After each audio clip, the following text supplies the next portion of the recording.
এই সমস্ত নিবর্তন এবং নির্যাতনমূলক আইন, যে আইন কণ্ঠরোধ করে, যে আইন সাংবাদিকের কলম থামিয়ে দেয়, আমরা এই আইন অবসান চাই এবং এটা যাতে ঘুরে ফিরে না আসে। একজন এডিটর ছিলেন, মুখপাত্র নামে একটা পত্রিকা বের হতো।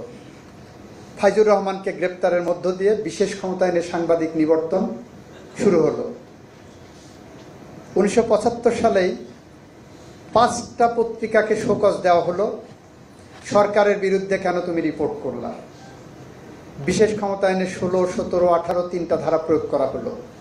এই 5টা পত্রিকা ছিল হক কথা, গণশক্তি, তারপরে মুখপাত্র, লাল পতাকা এবং বাংলার মুখ। আপনারা দেখবেন এগুলো ইতিহাসের কথা। আইনের বইয়ে আইনের সাথে তাদেরকে শোকজ করা হলো। এই 16, 17, 18 এই 3টা ধারাকে 1991 সালে এসে রিপিল করা হয়েছে। এই 3টা ধারা এখন নাই। ফলে সাংবাদিক নিবর্তনের যে সাইকি, যে মানসিকতা, যে সরকারি ক্ষমতা আসুক না কেন, তারা মনে পোষণ করেন। এরপরে 2006 সালে এসে আইসিটি অ্যাক্ট করে সেকশন 57 ইনসার্ট করলো।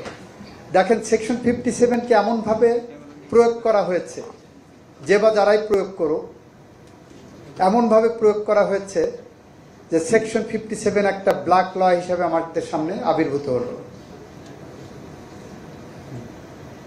সেই আইসিটি অ্যাক্ট কিন্তু এখনো আছে, 2006 সালের আইনটা আছে, শুধু সেকশন 57 সহ কয়েকটা ধারা বাতিল করা হয়েছে।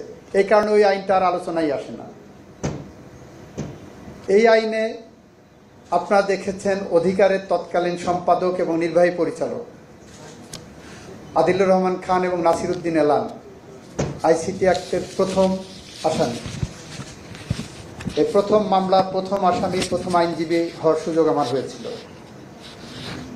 একটা রিপোর্ট পাবলিশের কারণে।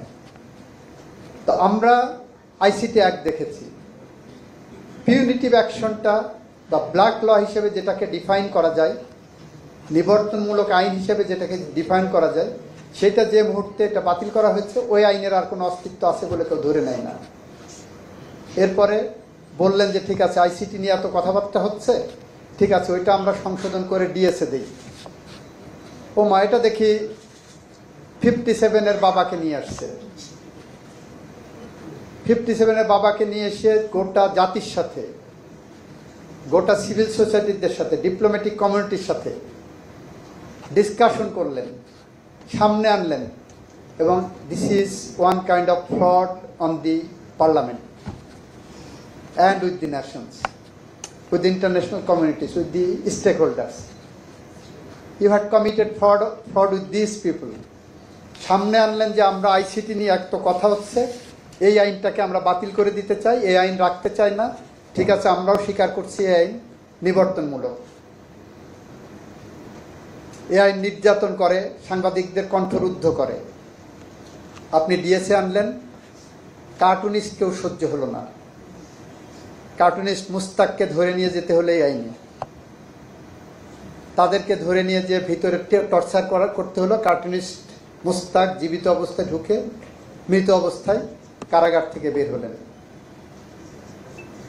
আমরা এই সমস্ত নিবর্তন এবং নির্যাতনমূলক আইন, যে আইন কণ্ঠরোধ করে, যে আইন সাংবাদিকের কলম থামিয়ে দেয়, আমরা এই আইন অবসান চাই এবং এটা যাতে ঘুরে ফিরে না আসে, সেই বিষয়ে রাজনৈতিক যারা নেতৃত্ব থাকবেন আগামী দিনে, তাদের কাছে আমাদের প্রত্যাশা থাকবে এই বিষয়গুলো রিথিঙ্ক করা।